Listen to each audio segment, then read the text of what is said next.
So today we've got Ken Westgard, a digital marketing strategist who's helped professionals transform their online presence for over 15 years. Now, Ken has helped professionals and entrepreneurs use the power of digital sales pages to become more unstoppable in the way they conduct business and the way that they connect to customers. And one of the things that Ken's really good at is simplifying concepts which most people find well concepts that most people would find really complex into really actionable steps, which is really important for business for busy professionals. And he's worked with many service-based businesses to improve their online client acquisition. And I'm looking forward to this conversation, really focused on how lawyers and legal professionals can leverage the power of digital sales pages in terms of connecting their business. So thank you so much, Ken, for being here. Thank you so much for having me. So, before we dive into some of the specifics of digital marketing and effective sales pages, how about you start by sharing a little bit of a journey about how you actually got here to become a so called sales page pro? Right. Well, it's a long story, obviously, because that's a lot of years and it's been a long journey. But to give you like the short, broad strokes, it started with web design, that kind of stuff in the beginning, obviously, and then I moved into conversion optimizations because I thought that was a little bit more interesting in terms of like figuring out what's working, what's not working, and tweaking the small little things. Then I got into email marketing because I was intrigued by the whole messaging part of it. And eventually I turned it into launches, which is huge machinery of a lot of things that need to work together in order to, make profits of it, obviously. And now I kind of niche down to sales pages, which is very exciting because it's kind of combining all of the things I've gone through over the years with design and the messaging and making the tweaks on the page to make specific conversions. Yeah, so that's a really short version of it. You really have covered the so-called gamut between like email marketing thing, and I'd love to learn more about this. But I guess at the outset, I mean, a lot of lawyers, they'll see a website page is a website page is a website page, Right. and so if you're new to this, I mean, what is the difference between a traditional website page and one that's so-called a sales page? Like, what are the key Right. differences? Well, the key difference is obviously the sales page has one specific goal, and that is to sell something. Maybe it's a service, maybe it's a product, maybe it's a course, whatever it might be. Website is more of a generic presentation of you, your business, and that kind of stuff. So it gets a lot more really specific on doing one thing and one thing only, and that is to sell. That is why we call it also a sales page, basically. So that's the simplest way I can make that difference. Yeah. So if a sales page is I guess the one action takeaway, I guess, or I guess in web speak is like the call to action. I mean, is a traditional website, there's a lot of links to do stuff. Is that the Yeah, gist I of it? mean, normally you would have like this introduction of you and your business, and then you maybe have a specific page just about you and how you kind of built that business, and then you have maybe a page where you have different services, and so it's get on. You would say it's distracting in sort of a way because there's so many links, there's so many things to do, but a sales page is just one thing, and you will have well, I like to say that don't have any links on the top of the sales page because again, that's distracting. You just want to have their focus on this specific page, which is trying to sell something, whether that is a service or product, whatever it is. But you don't want to throw people away and go looking at other things because before you know it, they'll leave and they forgot about the thing that they came for initially. So yeah, I think that's one of the things which, at least for me, I've really struggled with in my pages. It's again, I've tried all these sorts of different like gimmicks where you say like, oh, like the big like pop-ups and this and right, that. And I think the I think what something that I've learned from other people I've talked to is the idea that a sales page is really like the start of so-called journey, right? right. And so if you think of it in that sense, you don't want to give people too many options. You don't want to give people like 15 different paths. You No, just give people one path. And so So you're correct. I mean, having the one call to action, I think is really cool. And what so when compared, in your experience, when compared to um, the experience, like the when compared to like a traditional web page, that's like the traditional homepage with here I am, here's multiple services. I mean, what makes a sale page more effective for service-based businesses like lawyers? I would say, well, it kind of ties back to what you said about journey because that's kind of what you do with sales page. You don't just throw your offer on there and that's it and hope that people will buy because you do take them on a journey. You do kind of you start off by hooking them in, obviously with the headline and everything. Then you want to continue read, and that's when you kind of start talking about maybe the pain points of what they're experiencing. And that is, a lot of times there's a lot of emotions tied to that, and probably in the business that you guys are in as well, like there's a lot of emotions. That's why they come to you, because they have this issue, and that brings up a lot of feelings, obviously. So you take them through that, and then they will start seeing, yeah, this is me. I mean, these guys are talking about me, this is my problem. And then once you start doing that, then you take them through a transformation, what this could look like once we've helped you through this and we've worked everything out. This is the end result that you can have. And then you can start talking about a little bit more about you, who you are, and how you can help them. And then slowly start to introduce, like, this is the service that we offer, this is the specifics that you're going to get, the benefits of it. Then you introduce a price. Maybe you have a guarantee of how this is going to work out if it doesn't. Yeah, and I mean that's kind of the broad strokes of a sales page, and the flow it should have, because you're taking them through this kind of journey. It's specific steps that you want to make sure that you touch upon, so you don't just throw a your offer up there and price, and yeah, that's it, let's go.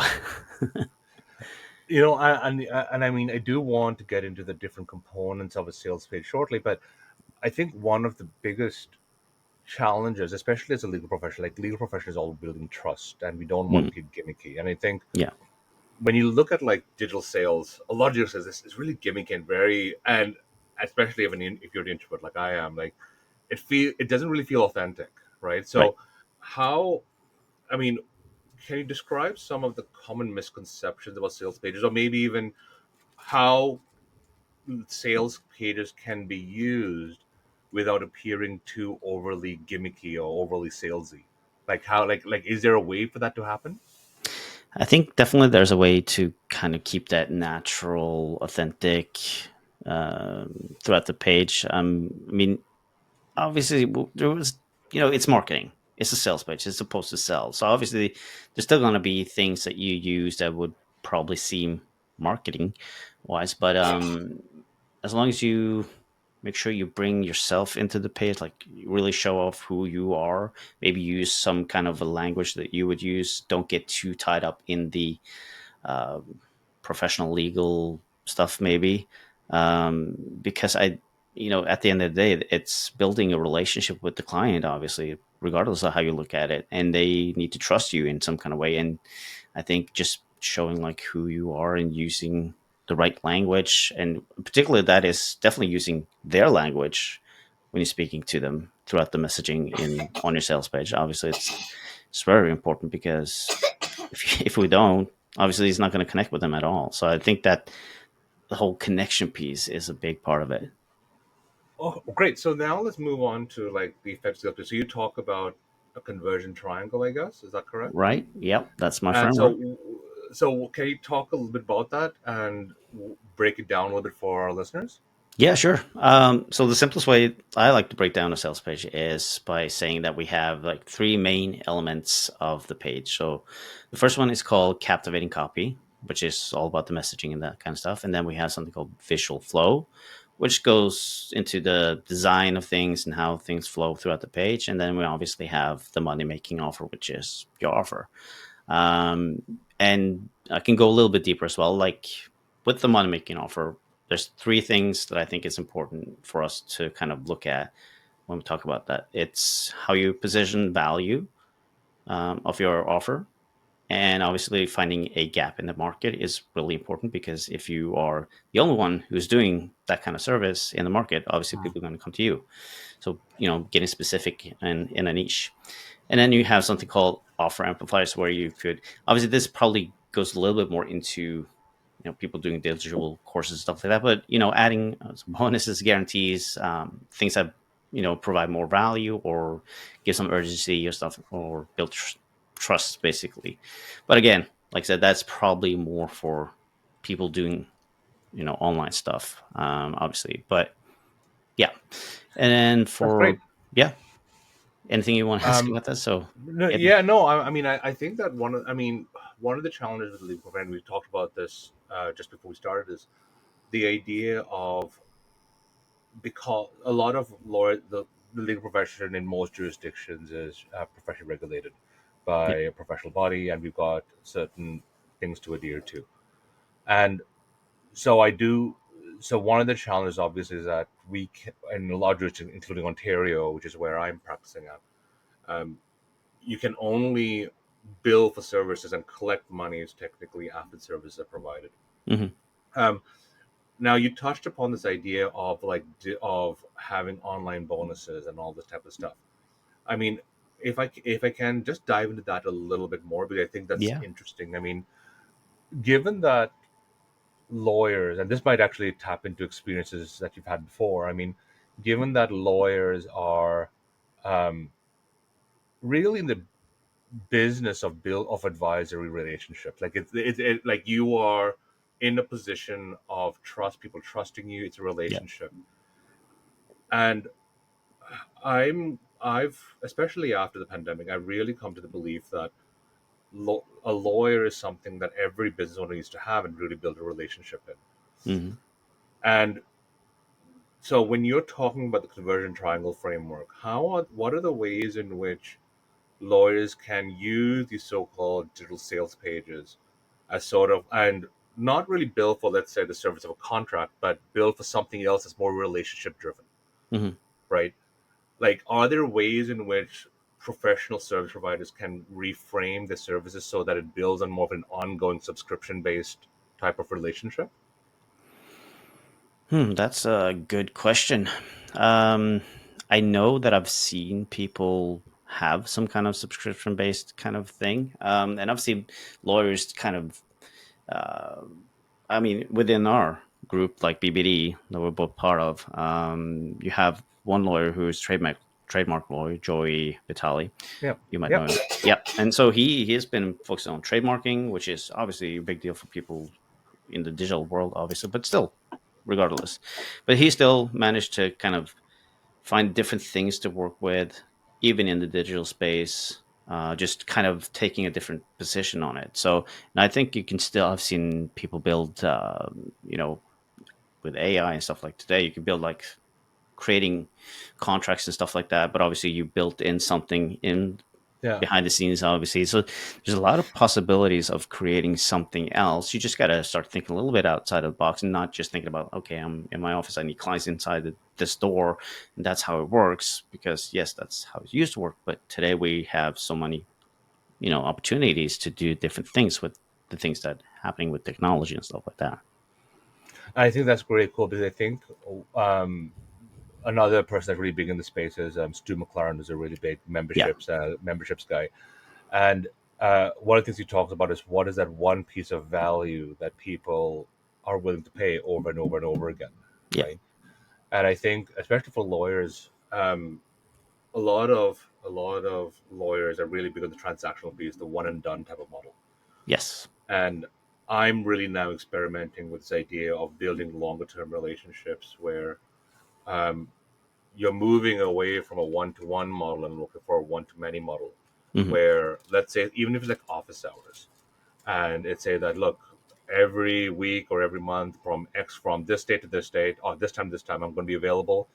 If you want to be able to ask questions during this time, you've got to pay X dollars a month or Y dollars a quarter or whatever it is, right? Exactly. Yeah. Um, and in that sort of framework, I think that there are possibilities to build in the so-called sales page and conversion triangle framework, which in turn Absolutely. gets away from the so-called like professional piece of building. So because again, the client is paying for a service that is being provided, Yeah, and right? I think the more Um, niche you are, the probably easier it is as well, maybe. Because I yes, that's know, actually a really good point. let's say, I know. my friend, he runs a lawyer business that he focuses on, like the construction side of things, those kind of things. Yep. So it's really easy to kind of those people. It's not just one and done with those people, obviously, because there's always going to be something coming up, whether that's with their client again or if there's something else, So there's definitely room to make sure that you have, like I said, like whether it's a workshop or it's office hours, so they can come in, get some advice, just quick things that they can. It doesn't have to be like this big thing. Obviously, if there's something huge they need to solve, they obviously would hire you for long term. But yeah, I think there's a lot of potential if you niche down. Cool. Thanks for that. Yep. Sorry about digressing, but it's just something that came across as we started talking. I really wonder if we could tap into some of his experience. Yep. Um, so, so I know a lot of lawyers. Um, if they because they're so new to the space and because they don't know a lot about the space, they try to do everything themselves. Hmm. And um, I've been really into this idea of the who, not how type of thing. I think it was Dan Sullivan that wrote this really cool book. And it's basically saying that don't try and do everything yourself. But for the lawyers that are trying to do everything themselves, which is not a good I idea. don't think they're alone about that, but yeah. But I mean, if you're trying to build out a sales page, um, what are the key elements of a sales page that you're going to be looking at? If like are there specific sections that are needed? So I know, so obviously there's going to be a pricing section. There's going to be a section that says like here, click Yep. here to do whatever. But what are some of the other key elements of a page? Well, first of all, obviously, the thing that you see first is probably the most important thing, like the headline that you want to make sure you hook them in. That's definitely where you want to spend the most time. Oftentimes, it's also the last thing that you want to do because once you've kind of, done the rest of Hmm. the sales page, then you kind of have an idea of what this looks like and how you can speak to them so that it ties to the rest of the page. But at the same time, it is really important that you get it right, obviously, but you probably won't do that right away. It takes time, practice, testing to get that right, obviously. But it's important. So that's definitely one of the things that I definitely would look at. And then secondly, it's definitely the visual flow of things. It needs to make sense of how we take them through this journey, how we tell the story. So we don't, like I said, we don't want to start with the offer and they don't even know, like, well, why should I care, right? So we make sure that we show them like this is what you're experiencing. I understand where you're coming from. And this is how we can fix it, and this is who I am, and how I can help you, and then we can talk about the price because then it kind of soften the blow a little bit. Like they don't get the price thrown right at them. You actually build E- trust with them, Especially when it comes to lawyers, right? So right? Yeah, because they have an idea like, oh, this is going to cost me a lot of money. You're like, oh, I don't know. but in fairness, that's like with most things when it comes to sales pages. You always say like, okay, what's how much is it? How much is all this great stuff going to cost? Yeah, and it might be the thing that they come to the page. The first thing they want to know, like, how much it costs, and then they scroll down to like what the price Yeah. is. But we don't want to leave with that anyway. But they might just go for that first and foremost, and then go back and read like what the other stuff is. So you touched on visuals. I mean, um, what role does professional photography play? And do you need to have, like, for example, do you need to have videos on a Mm, sales page, or can you just survive with like pictures on taken off your phone? right. I'm sure you can survive with pictures from your phone. I think. Well, let's break it down like this. Like messaging is the most important thing on your sales page. So you can get away with a lot if you nail down your messaging. Like you really show people that you understand them, you see them, you hear them. If you can do that, then everything else kind of falls to the side. But still, it will help you elevate a little bit more, build that trust a little bit more if everything looks a little bit more professional. So obviously, having a photographer come in, take some pictures, that is and you only have to do it once, right? So it's a one time done deal, and you have pictures that you can use for anything like social media as well. Like it doesn't just have to be for the page that you're building. So I would say it's it's not important, but I would say it helps you in the long run, and it elevates your business and makes you look a little bit more professional. What about video? Oh, video, yeah. I think video is becoming more and more used, and it's probably more and more important. And you can tell a lot more in a video than with just some text, because then you can kind of see how the person is interacting, the body language, stuff like that. Are they smiling or not? Do I feel like I trust them? So obviously that can give you an advantage. I would definitely say that that's something worth exploring. Even if you're not comfortable with it, I would still recommend that you test it out and see how that works. But obviously you don't have to have video. It still works without video. I mean, it's just one of those Mhm. things that can give you an advantage over other. And I think what you said about messaging, it brings me to mind that if you have really good craftsmanship in words, I mean that's great. Yeah, But if you don't dress the part, and if you don't dress in a way that substantiates or that messaging, it may come off. The messaging may come off as inauthentic, right? right. Yeah, it needs to And kind of fit together. Yeah, totally. mhm.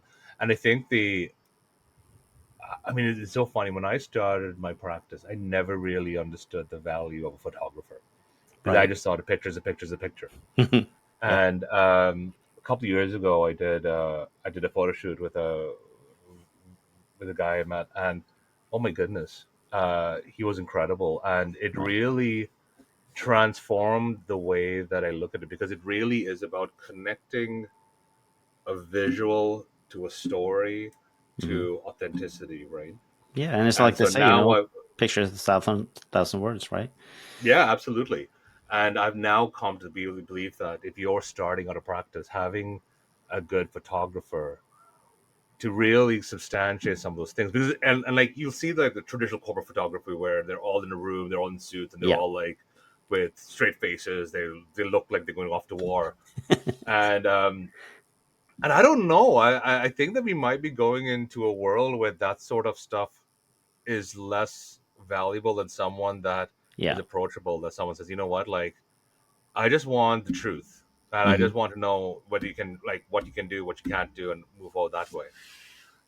That also might be just the clients that I serve and the clients what they're looking for. But in any event, No, but it goes back to um, what you said about authenticity and all that stuff. I think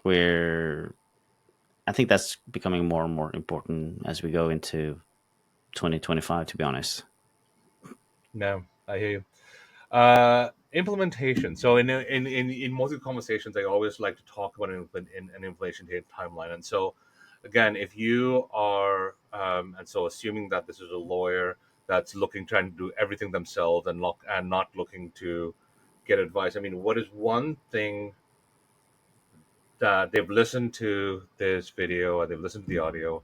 What is one action that um, a listener can take in the next 30 minutes or in the first day to start building out a sales page for their practice? Uh, I think we're going back to like what I said about the headline. Like that's the most important thing, and that's something that you can do in a rather short time. Obviously, think about like what it is that you can help them solve, and what kind of time span maybe would be the best place to start. Yeah, Okay. Um, and what's something realistic?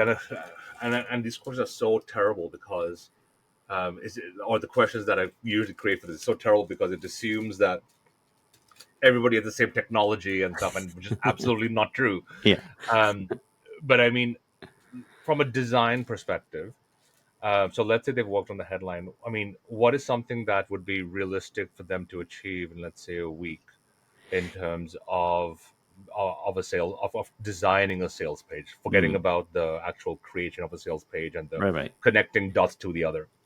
Well, the way things are today, I would say it's easier now than ever, obviously, because you have a lot of platforms that have a lot of, drag and drop kind of things. So you don't really have to know. how, like back in the day, we needed to know how to code a page. We don't have to do that anymore. So obviously that makes it a lot easier. And a lot of them have templates ready for you that you can start with, and they look pretty nice. So you can just, change out some text and some images, and, it can have a page in a week without any problem, I think. So, like I say, yeah, it's easier now than ever, to be honest. Um, Now, as part of these sales pages, I'm just being mindful of the time as well. Right. As part of these sales pages, when they, I know that a lot of sales pages, especially in the online marketing world, digital marketing world, they can be really long. Yeah, they can. uh, I mean, for a professional service provider, I mean, how long would an ideal sales page be? I mean, there's probably no ideal answer to like how long it should be. There's been tests done, obviously, that long form sales pages do perform better than short form, and they've tested tens of thousands of sales pages on that. So, you know, it's a matter of, I think it's more a matter of accommodating different types of people, because you have people who wants to know every single detail and they gonna read every single word, and then you have people who don't care, just tell me the price, I'll pay to get it fixed. And Yeah. then you have people who maybe skim through a little bit, like go through the headlines, look at the price, and then go back up. And then, so you try to accommodate to a lot of different people. So having a short page could actually hurt you in the end, because then you don't get to accommodate to the people who wants to know all the details, and then they're gonna go Mm. off and go to someone else maybe. So I don't think, if you have a long form sales page, you're gonna lose people. I think it's gonna be the other way around, because they will just go to whatever section they need to go to and make a decision based on that. Uh, when you say long form and short form, like, can you tell me sort of what the difference between short form and long form? Because I think for a lot Yeah, of people that might be a little bit confusing. right. Short form, just really a short page. We don't go into a lot of details. You don't really take them through the journey. It's more of maybe like having a headline with a call to action, and then you have some testimonials to maybe showcase that you can help people, and then you have a little bit about the price, and maybe that's it. But long form, you really take them through the journey. You show them that you understand them, what the transformation looks like, and yeah, you go through every single detail. So it's a little bit more Okay. detailed. Yeah, Uh, Now, you talk about testimonials. Do testimonials need to be on the page? Is that valuable? it's definitely valuable. Does it need to be there? Obviously, no, it doesn't. But I do think it's going to help you in the long run, that you show that I've helped people before, and this is the result they had, and this is they loved it. So yeah, I think it's a good thing to have as an extra thing. Cool. Let's move on to some lightning round questions. Yeah. I'm a big fan of reading. Is there any sort of books that you'd recommend people to read, um, to give them more insights into what you do to get value?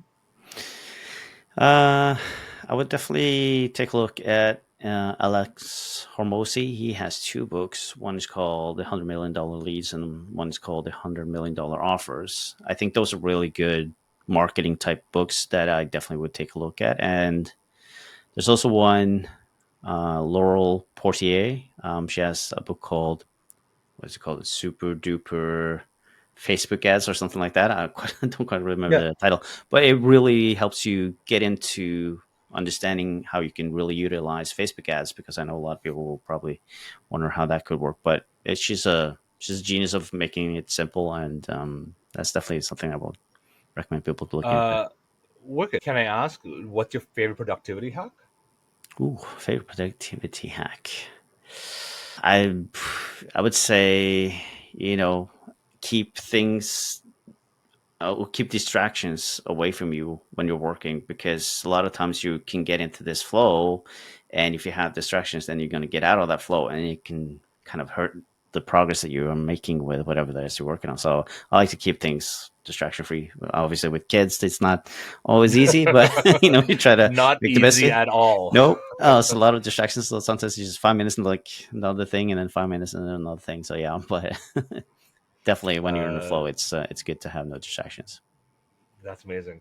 Uh, so I want so I know that some people will be listening in, and they'll want to know a little bit more about what you do, and Yep. especially because I'm like, we haven't really talked really about what you do. I mean, so when you're helping business owners, I mean, what's your role? Like, what do you do? And talk us a little bit about that process of you working with a client and some of the things um, that clients can expect from you when they work with you.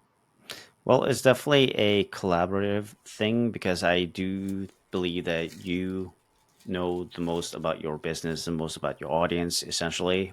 But obviously, my job is to help you kind of dig deeper and really pull out the golden nuggets of everything that you do and everything you talk about, obviously. And I have an outside view of everything, obviously, so I'm not attached to maybe some of the things that the clients are attached to, so I can easily see things from a different perspective, and I'm not afraid of giving direct feedback so that we don't beat around the bush and try to make things a little bit softer. But yeah, but it's a collaborative thing, and I know everything from design to messaging to, I mean, like I said, I've done web design, conversion optimization, sales page launches, the whole thing. So pretty well versed in the digital marketing world.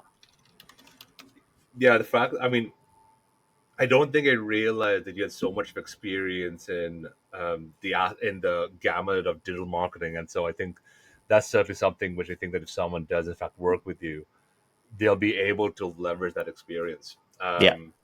And I think and I think sales pages are different from landing pages, right? Because landing pages like free offers and sales pages like money pieces, right? So Hmm.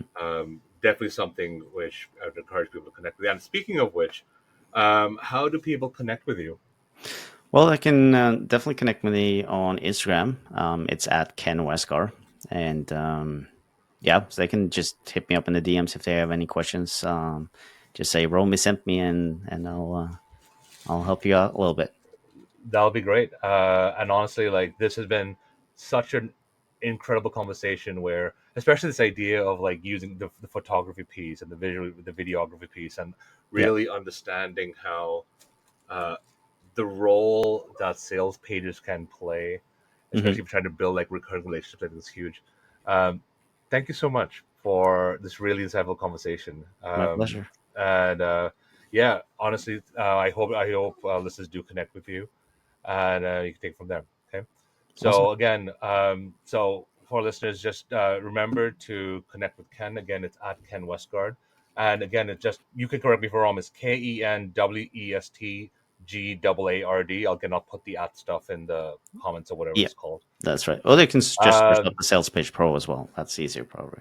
oh, cool. That's even better. Sales Page Yeah. Pro. Again, thanks again for the conversation, and we'll chat soon. Cheers.